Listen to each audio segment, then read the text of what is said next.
Welcome to the Standard Age Podcast, conversations exploring the lives of entrepreneurs and those instrumental in growing companies.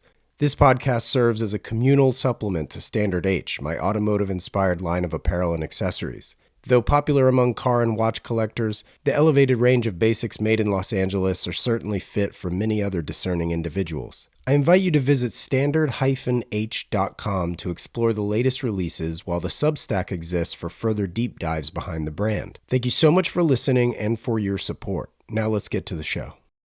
Welcome back to another bonus episode where Blake Buettner of the Deep Track and I catch up, talk watches, as well as share our latest thoughts about the Formula One season. Today we chat about the new Tudor Bumblebee, we do somewhat of a deep dive on the Rolex Daytona, we get into a little bit of this weekend's Le Mans race, and then we wrap things up with Formula One. We've got an exciting European schedule ahead for the 11 teams involved, so stay tuned for a future episode sometime between now and August. Without further ado, thank you so much for listening, and now let's get into the show.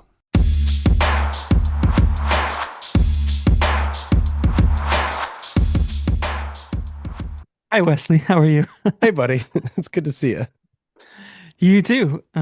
Dude, we're smack in the middle of summer here, and that means a lot of really cool stuff, right? We've got we're in the thick of we're just heading into the European tour of F1 stuff.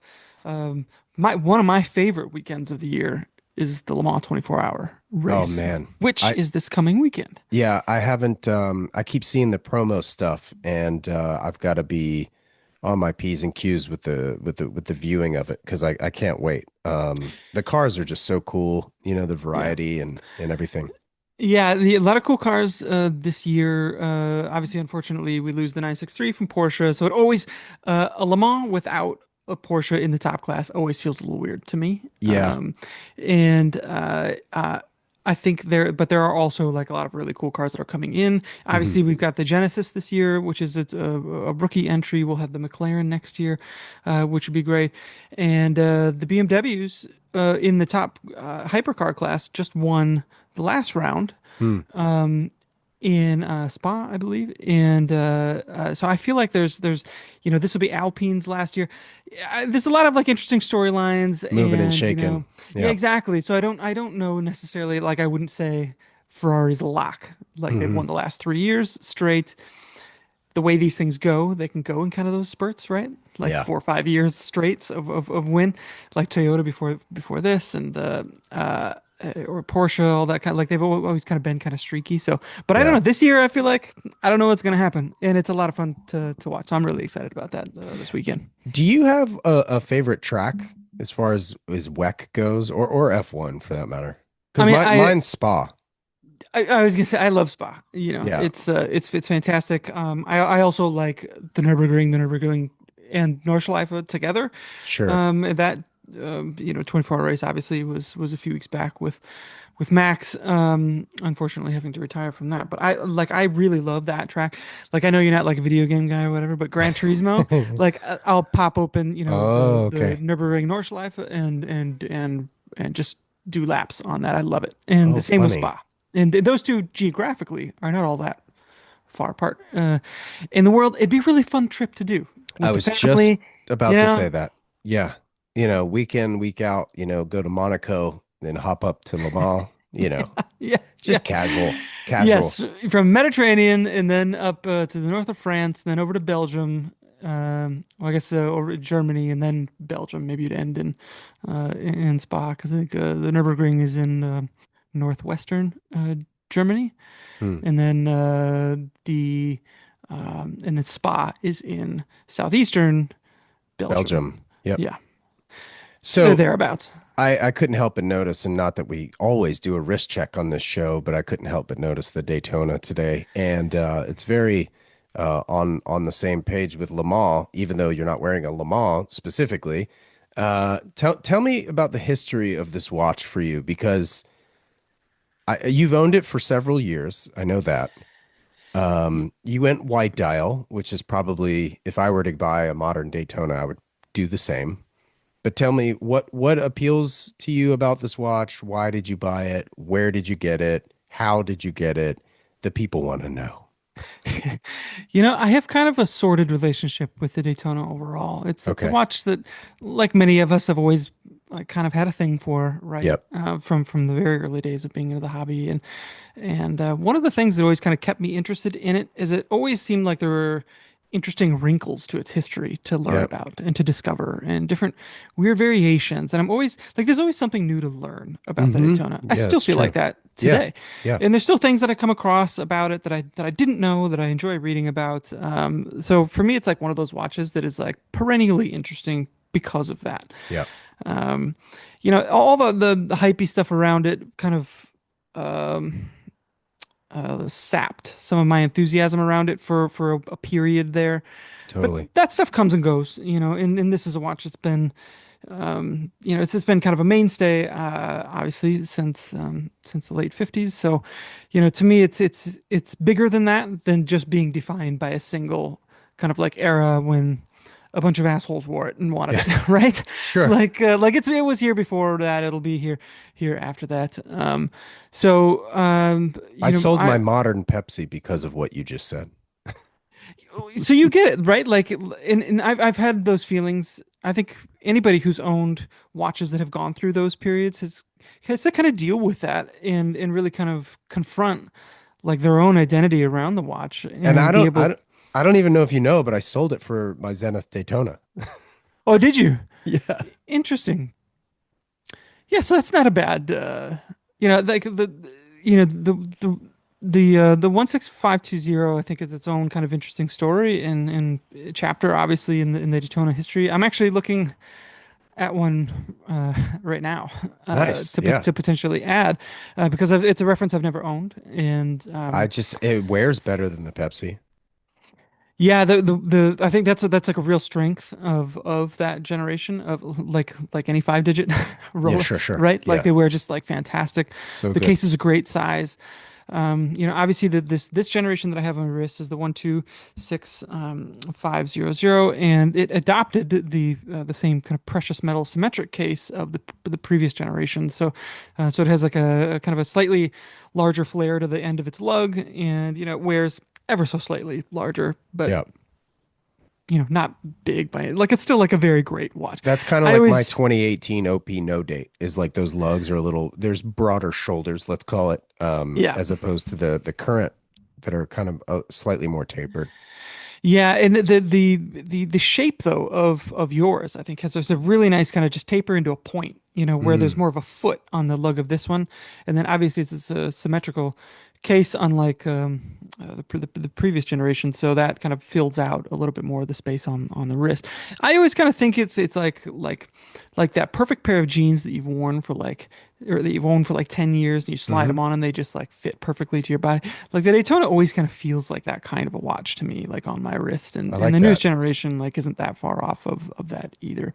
The my big hang up, so I owned four different Daytona references of the previous generation. And my biggest niggle with that watch was always the shape of the hour markers, which are kind Mm, of rotund and portly. They're kind of boat shaped, and I always really like the elegance of the kind of thinner bar shaped hour markers of previous generation, including yours.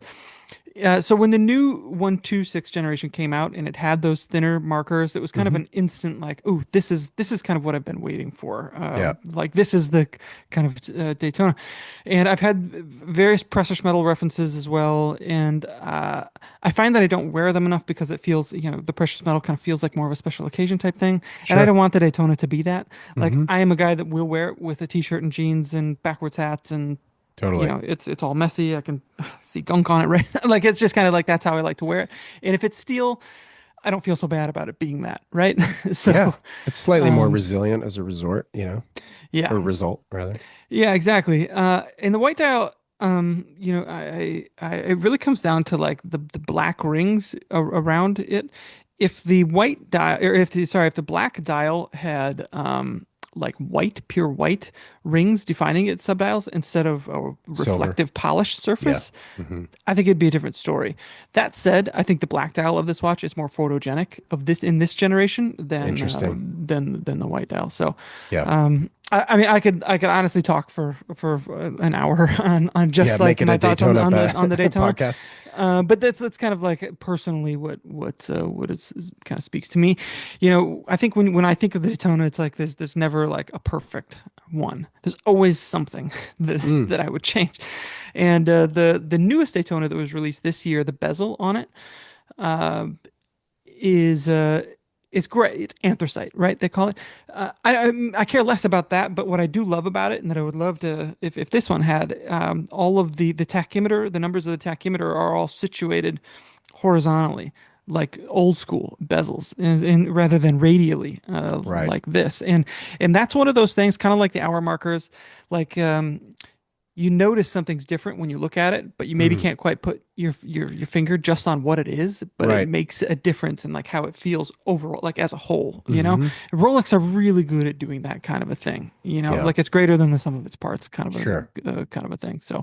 Um, so yeah, that's my story with this thing. Yeah, I got it after it came out, and I'd had a 116509 full white gold reference with a silver dial, Oh, and wow. before this, and again, it didn't get a whole ton of wrist time, even though I liked that watch quite a bit.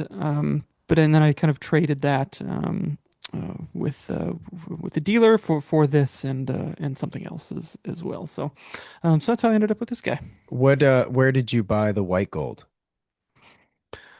Where did I get that? Was it pre-owned or did you get Um, it new? no, it was pre-owned. Okay. I found it like I one of the collector guys that I knew. I think he's based out in California. Okay. Is who I found it with, and I had the 116519, which was on the Oyster Flex before that. Got it. So we did a swap, plus like a little bit of cash because he had wanted that one, and I wanted to try the full white gold bracelet. So Yeah. yeah, it's nice to know a lot of different collectors. You know, when you're Yeah, around the sure. space long enough, Yeah, like yeah, as I'm yeah. sure you do, you collect these kind of people that you know and that are on your radar. So It's yeah, funny, I've never done a deal actually, now that I think about it, between two collectors. Like if I were to, for you and I to do a swap of some variation, like I've never done that before. I've only worked either with ADs or I've worked with pre-owned dealers. yeah, So yeah. it's kind of funny. So the one on your wrist was pre-owned as well then? Um, Or did you get that one at a boutique? this was yeah, it was new, in a part of kind of a broader Oh, trade okay. deal. Yeah. Okay. Cool, cool. And so, Nice. but yeah, Who I've is, enjoyed it, and it's it gets more wrist time than the precious metal ones did. yeah. Do you have a particular go-to AD for Rolex? I know a few, and I know some of the people that work there at some at a couple Level? different places, Yeah. but yeah, I'm generally not a guy that's it's not like I buy all kinds of modern Rolexes and that kind Right. of stuff, and Right. so I try and I'm not like the guy calling in favors or when people find out like casually what I do, you know, like, Oh like God, my yes. wife's friend's husband or something, and then I get it to, hey, can you get me one of the like, I'm not that guy, and frankly, I don't Somebody think anybody can. somebody recently reached out to me and said, "Hey man, I'm really interested in an AP. Can you get me this AP?" And I was like, "I can't even get an Yeah, AP. Like, what are you yeah. talking about?" Yeah, it's not how it works. I play pretty much by the same rules as everyone else. I just know more people, so Yeah, I have like kind of more opportunities to do trade deals, to do all that kind of stuff. sure. And so yeah. Yeah. Cool, man. So how long has it been? How long have you owned that one? Let's see. This came out in 2023, and I had it by the end of that year. Oh, okay. Yeah, okay. Right, right. 2023. So it's got like the thinner inner because the Yeah. So yeah, previous that's gen had like the thicker Yep, um that's the other kind of, I guess subdials. controversial thing around it, right? Because the bezel itself has a liner around it, which is also kind of akin to the older references that accepted an insert into that assembly. Hmm. So this one has that kind of, Rolex call it a protective kind of ring around it. It's the same metal as the case in this instance, and because that thinned out the bezel a little bit, they kind of reproportioned the rings defining the subdials, Yeah. which I think in pictures is always kind of like looked maybe a little funny, especially right off the bat, but in person it makes a lot more sense, I think. I really want to get my Zenith pressure tested because like I kind of like want to wear it on vacation and wear it in the water. I mean, you've got the screw down pushers, obviously. So like Yeah, I need to get that looked at. No I idea what think that would yeah, cost, but genuinely want that thing to be functional for sure. I think that's a great idea. That's such a great watch to wear, and Yeah. that particular reference set I think is one that looks better with wear Oh, totally. because the bezel is polished, obviously. So the more kind of little dings Banged and up. scratches Yep. and whatever you get on it, the more kind of like it. Muted it looks, and yeah, I mean when that thing's like really polished and clean, which I think I got, I mean mine was pre-owned clearly, and I bought it, it appears to be completely unpolished, right? Like it still has all its sharpness to a degree, given that it's 30 years old. But yeah, what's funny about it is if you're in the right light or the right setting, or like you have something black over your head and you're looking down at it, the bezel can look black, and the Yeah, indice or the subdial, I keep saying indices, the subdials can turn black to where it almost looks just like your watch. And yeah. which is kind of a wild thing to experience because you're like, oh, well, maybe I wouldn't mind a modern one after all, because it kind of looks like this. But then you rotate your wrist 20 degrees and it goes Yeah, I back. mean, it really just depends if you want that kind of, that polished bezel look or Yeah. a black bezel look. I don't obviously there's no like one right answer or anything like that. Yeah. Yeah, I think they both have their place, and like I said, I'm kind of on the cusp of adding one of those to my collection as well. So hopefully we'll be able to do kind of like a side by side retro review type thing with the older one, which would be great. So I you're think going white dial. TBD on that. Okay. You're not doing Patrizzi. Nah, there's kind of a couple on my radar right now. Okay. So we'll see. So, well, TBD. Stay tuned, TBD. folks, Yeah, yeah. including me. I can't wait. Yeah, exactly. Dude, speaking of chronographs, Yeah. I got to get your thoughts on the new Tudor Bumblebee Chrono Yeah. 39. Did you see Yeah. this thing? What do I you think of saw this it on guy? What do you think of television, that? in fact. You saw it on television. You saw it on the telly. Yeah, I saw it on the broadcast of F1. Um, it was Really? yeah, one of the Racing Bulls pit guys had it, or the head, what's his name? I can't remember his name. Anyway, they showed him and the guy was like wearing it at the race, Oh, cool. which was cool. Um, I like it. I mean, yellow's a to use, I think it was I don't remember whose terminology it was. They called yellow a big swing. I think it might have been Tony Traina. Um, but yeah, I'm not a yellow fan. I don't wear Yeah. yellow t-shirts. It makes me look jaundiced. So uh, yellow's not Mm, really my dial color. But should they come y- out with it? I used to own the Tudor Black Bay Chrono, mhm. and just found it to be uh, just not uncomfortable. That's a bit drastic, but it was thick. It would dig into the back of my hand a bit. Um, in fact, the Black Bay 41, the Black Bay Black with the ETA original, I had that one, and that crown would sort of dig into the back of my hand as well. So, not unlike the Chrono. So, I ended up moving on. I think I owned the Chrono for maybe 6 months, and I was just like, I can't do this. But I loved the look. I like the twin register. I think it's a really cool look. By all accounts, this new Chrono wears much more like a Black Bay 58, which Yeah. is a sweet It's spot for fantastic. 99% of the people out there.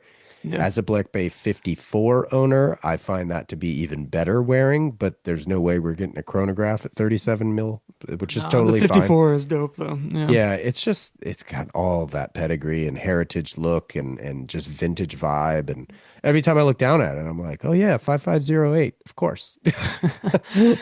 Save a Yeah. hundred grand, but whatever. Um, yeah, I think it's awesome. And I can't foresee a world where they wouldn't issue that with other dial colors. I just hope it's not that blue that they just released, because that Yeah. is shiny. Yeah, no, I'm with you there. I'm also not like a huge yellow person, but I do think, if it was like a fancy yellow or a speed yellow or something like that, it Yeah, was it's something matte, yeah, um, exactly. a I little mean, this is flatter.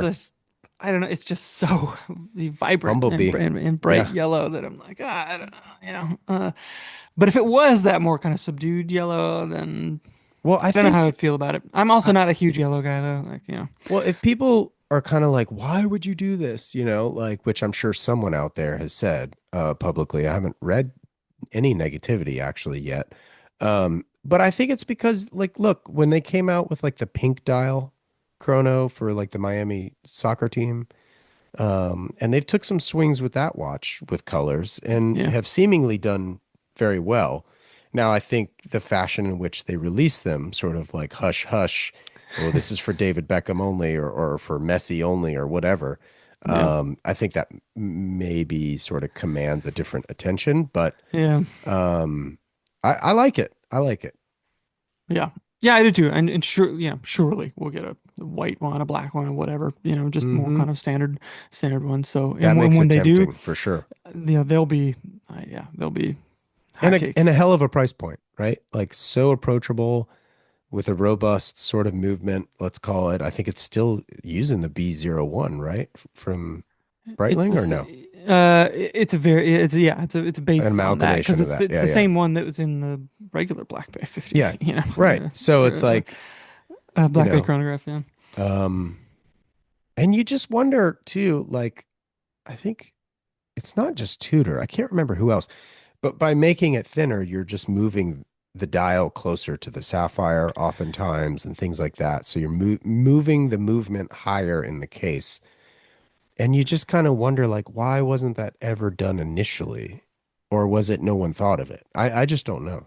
Yeah. No, I think that's a good point, right? Like uh, there is a way that they could have done this from the get go. The Black Bay chronograph could have always been Smaller. 13 millimeters. Yeah. You know, so it was obviously a kind of a design and aesthetic choice around how Hmm. they wanted the dial to look. You know, which is fine. That's their prerogative. But yeah, I don't mind a dial that's like kind of a little bit closer. I think this would be even really cool if it just had like a flat crystal. You know, Sure. and because this still has kind of the domed That crystal. Maybe sort it of needs it bubble now to get to make room for the hand for the stack. You know, hands. I don't know.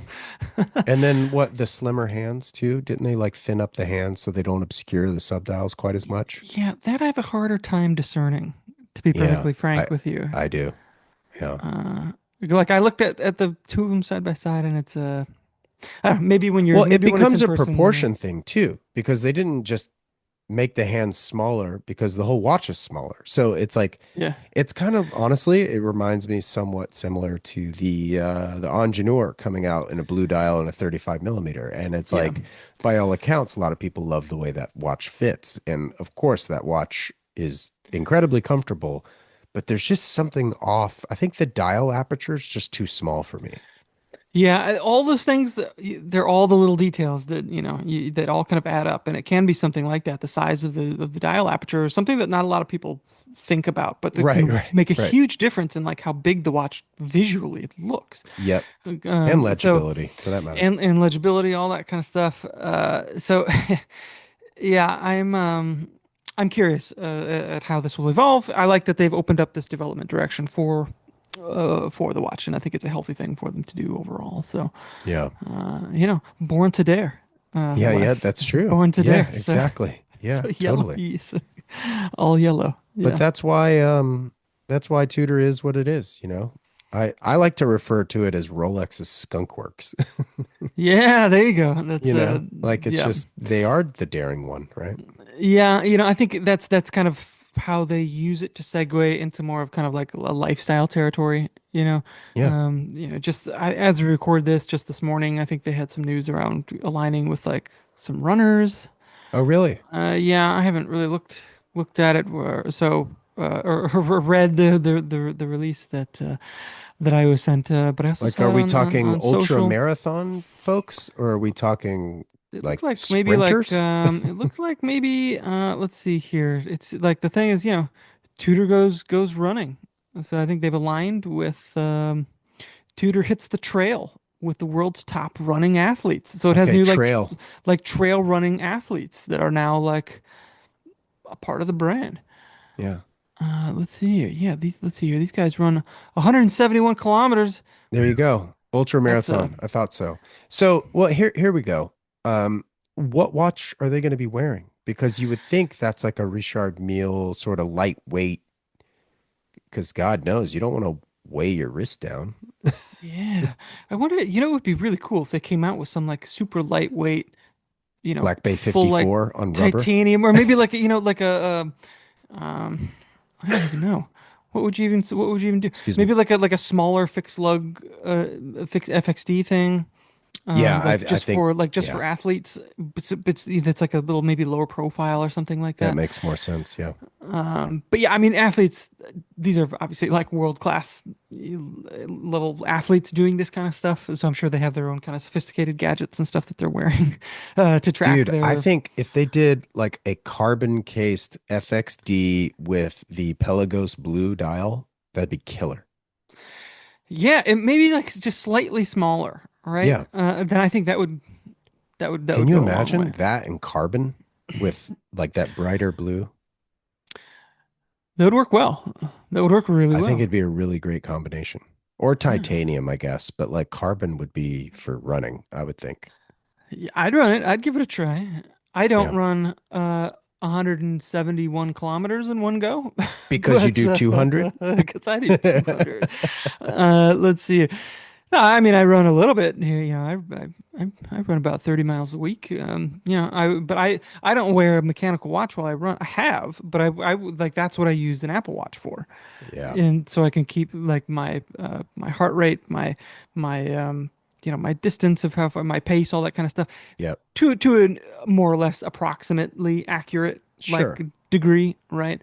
So then I can like Is if that I, true? Is an Apple Watch not I mean, to I don't know if it's like as accurate if I was doing like a chest band for like the the heart rate or polar? whatever, Yeah. but like it gets me in the ballpark. I wear it like kind of tight on the wrist. I have very light skin, so I think it can get like a decent read on my heart rate, which is really like the most important, because I want to train like with my heart rate in a certain level, like in a Sure. certain zone. Yeah, of So I course. kind of want to make sure that I'm keeping it in Is that like a zone. Garmin more accurate than an Apple I Watch? think they all have like the same kind Similar of issue. technology. Like yeah, like if you got a bunch of tattoos on your wrist or a darker skin color, if you wear it kind of loose or Is that sweat gets in right? between there, like it can affect like the accuracy Oh, of no it. way. Tattoos Yeah, even. Wow. yeah. But for me, like again, I'm not some elite athlete that's trained for whatever. So Hmm. if it can like kind of keep me in the ballpark of where I want to be, then that's like I'm more that's of a good. That's power lifter good enough for myself, me. so I could tell you're huge. I'm in bulking season right now. I don't know if you could tell. Yeah, yeah. You've got a protein meter on your watch, What right? is funny, I guess I never shared what I was wearing, but Yeah. What do you I got on? just the What G-Shock is baby. this? All right, I all like right. the That's like high a low here that's like a on the murdered podcast out today. G-Shock. Yeah, it doesn't have like the red and blue on the dial or the face. That's pretty cool. I got this from Amazon, I want to say during COVID, probably 2020. All right. I felt it was kind of, a COVID-esque watch, sort of the apocalypse feeling in Yeah. 2020. So I was like, Yeah. what better to get than a G-Shock? How often do you wear it? Good question. If so I haven't been on my bike in like a year and a half, but this was almost exclusively like my cycling watch. Oh, okay. Just because like if I, God forbid, ever crashed, I didn't want to like screw something up. Yeah, Like I yeah. know Zach Pino like wears anything and everything on his bike, but Yeah, he's a psycho though. he's just below pro level, I think, as far as Yeah. cycling goes. Yeah. We love Zach, by the way, around here. I'm No, totally Zach's giving the him shit homie. about that. Yeah, no, Yeah. 100%. Like, but like legit, he's like probably sub just under pro. Yep. The dude's built for the bike. Whereas I did it more for just cardio and enjoyment and sightseeing around San Yeah. Diego. Yeah. But I mean, I would do some big miles. Like, I mean, my average ride, I would say during COVID was 24 to 40 miles, and then somewhere in that neighborhood, and then once in a Yeah. blue moon I'd do like 50, 60. But I've never done a century, never ridden it 100 miles. I've always wanted to. um There's but still that time. There's that's still probably, time, oh man. yeah, yeah, for sure. But right now I just don't have the time, Yeah. with the little one and everything, and juggling traveling and all the rest of that. But Yeah. I really do want to get back on the bike, but it just, I always prided myself historically on having a lot of hobbies, watching F1. I like photography. I rode bikes. I played golf. I like to surf. I love driving cars, and it's like, Yeah. and then throw in the watches and the watch meetups and dining out and traveling. And, it's all this stuff, right? Yeah. Yeah. Yeah. Snowboarding, if I could ever find the time. And now it's just kind of like, okay, I wonder if it does make sense to sort of pare some of this back and, just like To let like some put of the more things go. focus into like a couple like fewer amount of things. Well, I only So have you could so go much like deeper time, or right? Well, yeah. it's less Yeah. about that and more just like not the FOMO aspect of, well, God, I haven't ridden my bike and now I feel bad because every time I step into my garage and see it hanging on the wall, I feel like it's just the reminder of, and then sometimes, once in a blue moon, I'll step on the scale and also be reminded that I Yeah. haven't ridden. Yeah. Yeah. So, it's a combination of things. Well, you're a dad now, so that means you can, you can let yourself go a little bit and It's funny. I didn't gain that much weight as much as what kills me is the travel. And yeah. I've like, because you're going out, you're eating, you're Yeah. drinking, you're partying, whatever, Yeah. It gets to you quick. and it just, yeah, and that's really it. But I've really kind of leaned into this year, especially, is the hotel gym and just like really Yeah. making sure that I'm like, don't plan anything before like 11 a.m. so that I can like really wake up, get my coffee, go to the gym. I'm not running 30 miles a week, but I'll run for 20 minutes and then get in and lift or, Yeah. so I've got like an Yeah. hour or something in the gym. So Yeah. Love a good hotel gym. yeah, Getting if out. they're It just, good. I don't know. It Yeah. just makes such a big difference. Like, ironically, it was probably becoming a dad that kind of like made me think about my own health more often Sure. and like Because the you things that want I to be wanted to be able to around. do. Exactly. Well, and like, I wanted to be able to play catch and do all the active things, because when you have a kid, you think about all these things that you Yeah. want to start doing. And Well, I had really like I got a much later start than you did, to be well, I had to fair. like I had let myself go, and it was really Oh, becoming a really? dad that made me kind of think like, oh, I gotta get my ass back in shape if I want to, I didn't know Chubby yeah, Blake.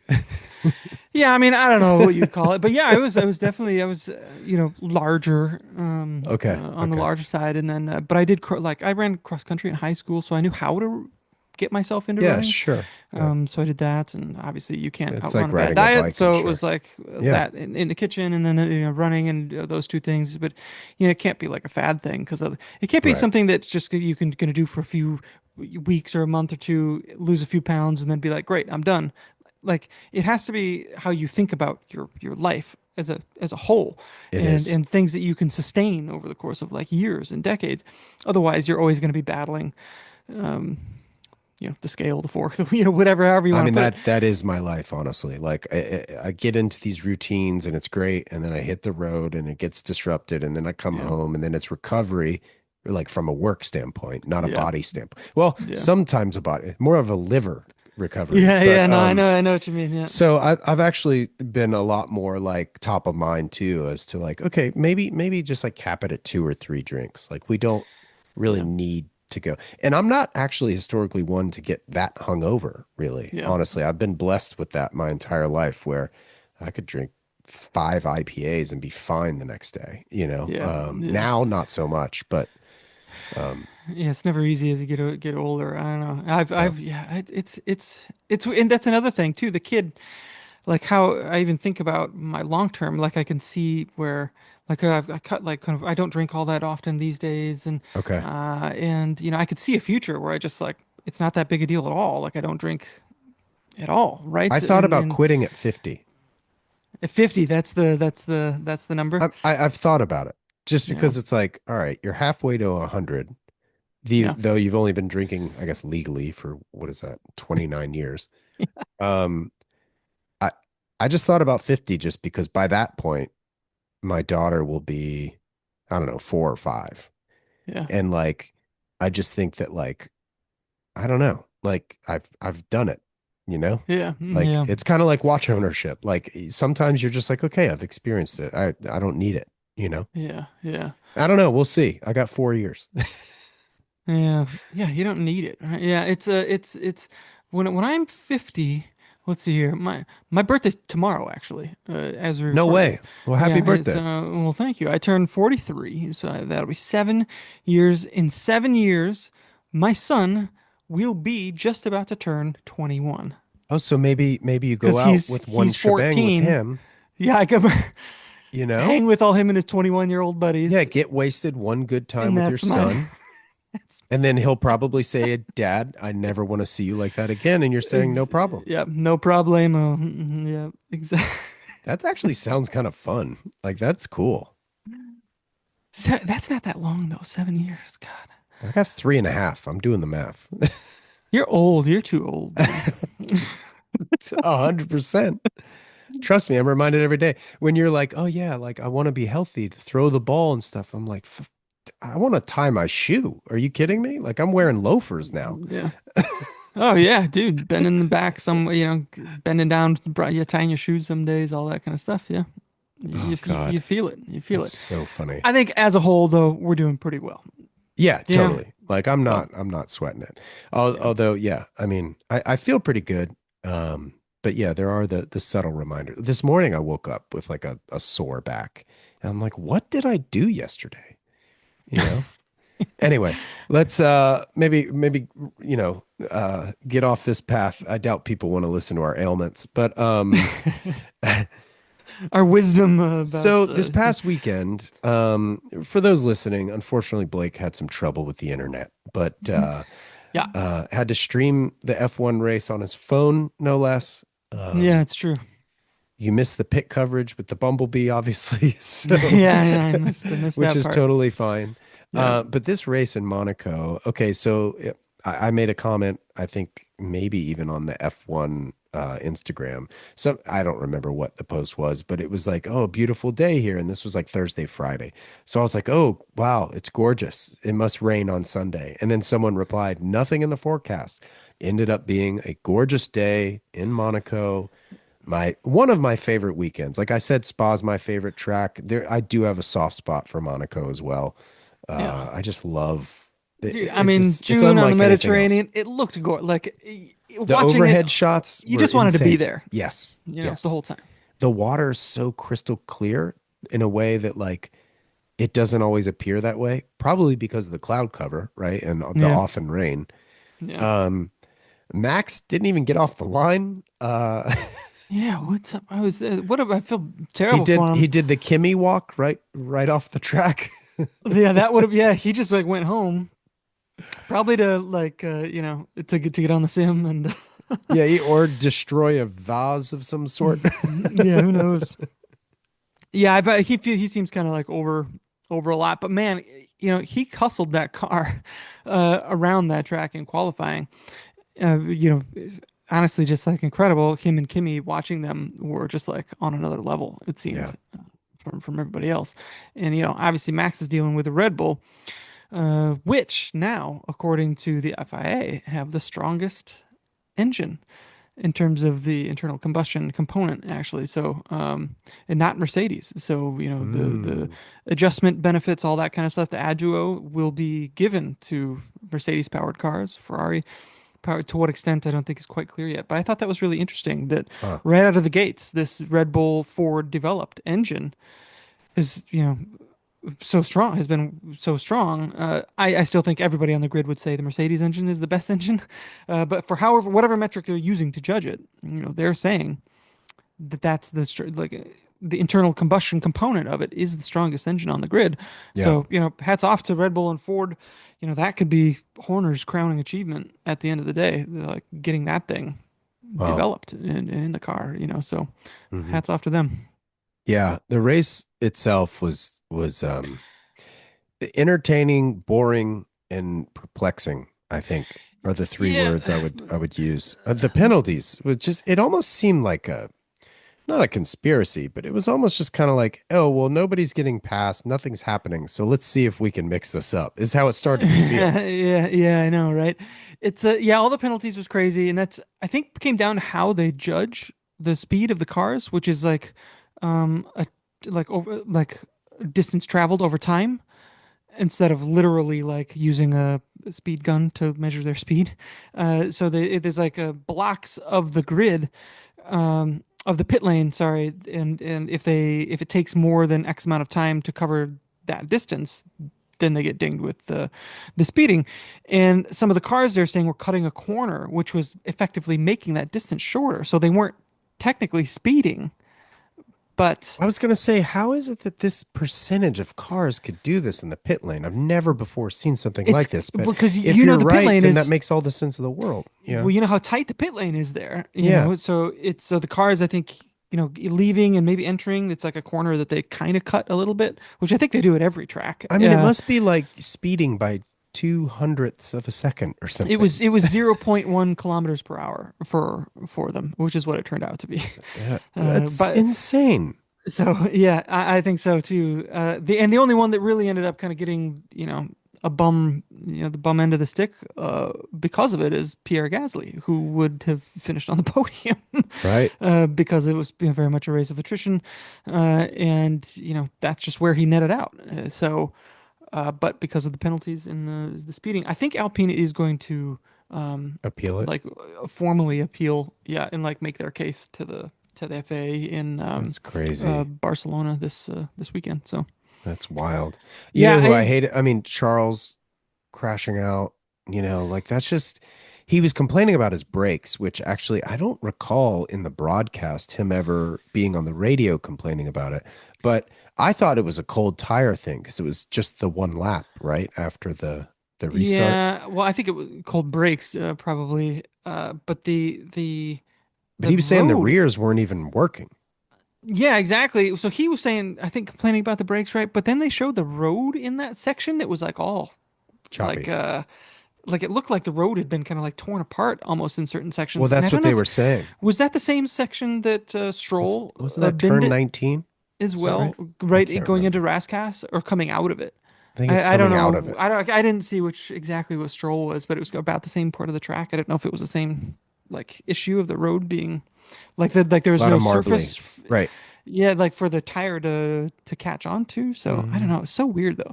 So let me ask you this. So after qualifying, and it's Kimi and Max 1-2 with both Ferraris right behind them. Yeah. So this year the Ferraris have been traditionally very good at off the line. They've got those smaller turbos. So they've were you thinking, oh, the Ferraris are just gonna like swallow these guys up?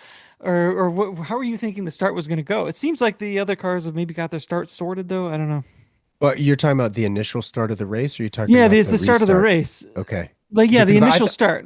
I thought Lewis was going to get him on the restart. Um, That too, right? Because again, the Ferraris generally started better than the Mercedes cars, like just from zero. So correct. I thought, oh, this is Lewis's chance But to just whoop. because Max was where he was in two, right? So those guys were even further back from Kimmy.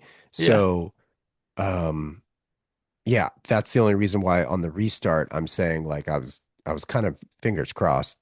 I mean, look, Yeah. as an IWC fan, I'm pulling for Mercedes. Sure. As a race fan, I'm pulling for Ferrari. I'm a Ferrari guy, Yeah. right? Yeah. Yeah. And I've come around on Lewis.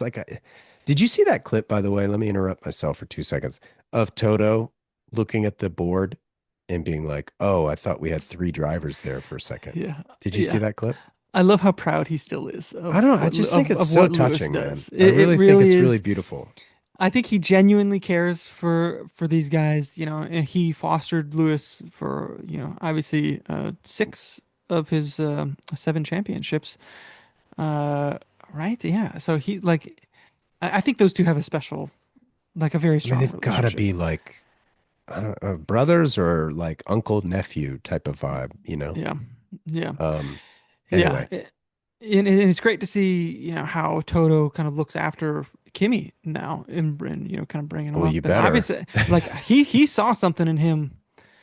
I don't know what it was that he's like, nope, this kid is going to be something special. Yeah. And look at him, 5 races in a row, It's unbelievable, insane. I saw the unbelievable. metrics of like the youngest to do XYZ, and it was like Vettel, Max, Lewis, Max, and it's now all Antonelli. Yeah, It was like, I think, winning four races in a row, youngest to win a Grand Prix, I think. yeah, There was like, I don't know, like 9 metrics, and it's all Kimi Antonelli now. We could be witnessing something special, unfold before us. I A lot do of think Senna coming into, comparisons. yeah, but I think coming into these more kind of traditional European tracks that we're about to will be a good indicator of, because Monaco's like always an outlier. There's all these kind of like, well, yeah, but, or well, Asterisks. yeah, Yeah. this, you know. So Well, and then it's it's, also the car, right? Everybody wants to say, well, it's the car. It's the car. but look at Well, George. George has the same car by all Yeah, accounts. Um, no yeah, shots at yeah. George, but I mean, it is And the George writing's on is the wall. like the mature, established driver. Like for all intents and purposes, he's the one that should be, head and shoulders out in front of Taking everybody names. else. Yeah. And he's of course kind of in this stage of like, I just don't quite get along with this generation of car, whatever it is. I don't know, but for Kimmy to like really just kind of adapt to it, right, just right like this, and then if you have the best car, what are you expected to do with it? Make the most of it, and that's exactly what he's doing. Like he's doing what you would expect somebody with the best car to do, who's also the best driver, Well, and right? Kimmy's what? This is his sophomore season, right? This is a sophomore season, yeah, So he's still got that like grit because he still feels obviously like he's got something to prove. Because literally, like last year was, it wasn't this year as far as his results go. yeah, So, yeah, yeah. um, I He think doesn't know what that's he it. doesn't know. And then once you start winning, it's like, there's the momentum, there's the emotional momentum, there's the self-confidence, but then throw in like the Senna comparison where it's almost like I'm just doing whatever I have to do to win this race. Yeah, he's drives with like reckless abandon. It's Yeah, awesome. if It's I if I it's run George off the track, that's a George problem. yeah, yeah, yeah. Yeah, I mean, obviously, it's great when the cars are, able to when the drivers are all right there and they all get to be competitive with each other and we see great racing as a result. Like I want that. I think we all want that. Totally. So, hopefully this weekend in Spain we'll see more of that, which is more kind of like old school style track. Yeah. Wide, big runoffs, all that kind of stuff, big sweeping corners. So the car should be able to stretch their legs a little bit more. I don't know how the energy situation is going to play out. Yeah. I think I saw they have, I think there's four like straight line areas on the track this year that they'll be able to open up the front and rear wings. So yeah, hopefully, yeah, I want to see the cars racing in and amongst each other out Yeah. front. Yeah. Whether Yeah. it's Yeah. on the same team or a different team. So, I do think that the McLarens will probably look better in Spain than they God, I'm looked feeling for at Lando Monaco. right now. I'm just feeling for that guy. Yeah. I Well, mean, look. going from championship winner to like middle of the pack, which Yeah. is kind of where he's existed most of his career, right? Yeah. But I mean, look, he got that chip, so Yeah, he's that's you can true. tell he has like kind of this like a load off of him now. Like, Oh, look, interesting. okay, I got my dub for the drivers championship and I can go out there and still perform, but he doesn't seem like as high strung tense as he had in the past, I guess. And I'm Well, not a because huge like Lando Piastri guy, was but like taking it to him. That's why. yeah. I'm sure they're Yeah, getting along better now. I'm sure. I mean, look, it's still a long season, so I mean, look at Piastri last season. Yeah. So What do you think the relationship is between Charles and Lewis? Do you find them to be close or sort of just like, hey, man, we're here. We're just going to do our own thing?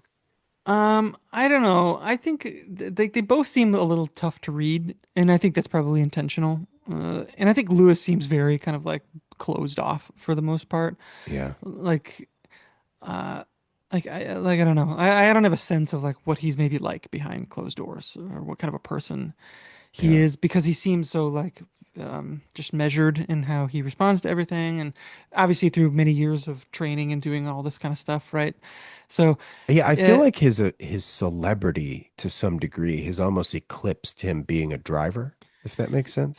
yeah, almost. It's And it's not because of Kardashians and all that stuff. It's really just him. Like this is pre-Kim, all that. Like it just seems almost like he's the celebrity of the sport, so to speak. yeah, but Like he even if you're seems like doing a grid walk, it's like Lewis is like almost like in a different category than the rest of the drivers on the grid yeah, yeah, he's from an like he aura standpoint. yeah, that's true. and but I think it's by design that he is kind of like you can't penetrate that. Like it just kind of is what it is. Because he's a purple Jedi, or Well, yeah, right.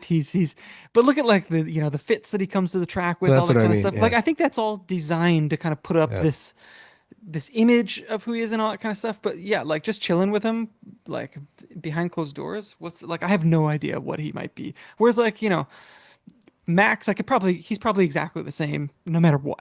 Like I feel like you're Yeah. getting exactly who he is all the time, and that's that, which is great. And maybe some of the other guys too. But with Lewis, it's I don't know, man. Well, most of these guys He have YouTube channels now, right? So you can like follow Carlos Sainz, you can follow Charles Leclerc, like, and maybe even Lando. And it's like they do seem like super approachable. Like Carlos, like I want to play golf with that guy. Like he just like seems like the real he deal. seems fine. Yeah. Lewis was on a Hot Ones episode Was he? last year, maybe. Yeah, I think he was. And just Wait, I remember, had to have seen that. Like that's a show I don't miss, actually. and even that, it's a little bit hard to like. You can tell there's still a little bit of a guard up, but he does let down maybe a little bit more. So definitely find that. If we'll link it in I the got, yeah, I gotta pull that up, see if I saw that one. I'm sure I did, especially if it was Lewis, right? Like not even just Hot Ones, but Hot Ones with Lewis. It's like, yeah, I'm not missing this. Hot Ones with Wow. Yeah, Lewis. I'll have to give that a quick Google Yeah, after because I this. think he was already a Ferrari driver. I think it was last year that he did Oh, it. funny. Okay. Yeah. You So think his competitive nature brought out the, hey, don't make mine quite as spicy.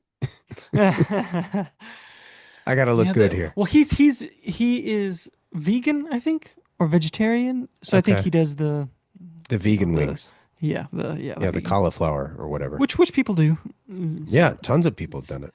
Yeah, yeah. I don't know. Yeah.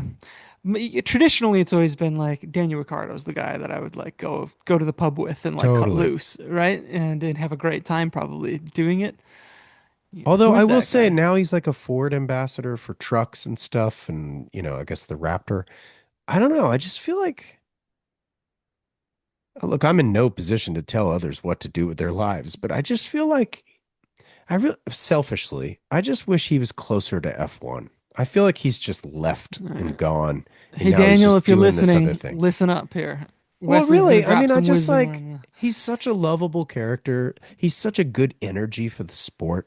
Yeah, And I yeah. feel like his talents sadly were eclipsed by contracts and cars he shouldn't have been in. And maybe he was chasing the bag a little too much. Who knows? But like I just think that like he was so good for the sport that like I just wish he was closer to it. Like you Yeah. don't see him at any races. You don't, but look, it's no secret this is a very political sport as well. And God Yeah. only knows how he feels about that. I imagine there's an inkling of him that's like, screw you guys, like I'm out. Like and obviously that is the case, I guess, to some degree. Yeah, he should, it seems like he's having fun though with what he's doing. And Oh, I mean he's a I mean, I millionaire. agree though. If I was people in charge of the sport, I would make more of an effort to like Bring him to be there closer. with open arms and be like, hey Yeah. man, like come and be a part of this family that that you've have historically been a part of, all that kind of stuff. I think would Yeah. be great. Yeah, I think yeah, we're all big fans of him. Yeah. I Yeah. don't know. So sorry, I'm totally blanking. What's the next race? Spain. Right. Right. Barcelona. Yeah, Um, yeah. Is that this weekend as well? Or is that next weekend? I think it's this weekend. Okay, same as Le Mans. Yeah. Because last year the Monaco I think was the same weekend Le Mans. of Le Mans. Yeah. Yeah. Let's see here. June 14th, Sunday, June 14th, So that is Catalonia. this weekend. That is this weekend. Yeah. Yeah. Okay, cool. And then Austria, Red Bull Ring, and then Silverstone. I feel like Red Bull Ring always has something. There's always some antics there at turn one, and like Yeah, towards the end turn of the one race. and turn three. Yeah, it was maybe like the super tight right-hander that's like going up a hill. I feel like it's like the most awkward turn on the whole on the whole calendar. Schedule. Yeah. Yeah, yeah. I like it. Let's Well, see here. And then even Austin's turn one, that like hairpin at the top of the hill, that one's a yeah, it's tricky almost one like that too. in Yeah. reverse, Yeah. right? Except It's a it's even right like instead of a tighter left. in the Red Yep. Bull Ring.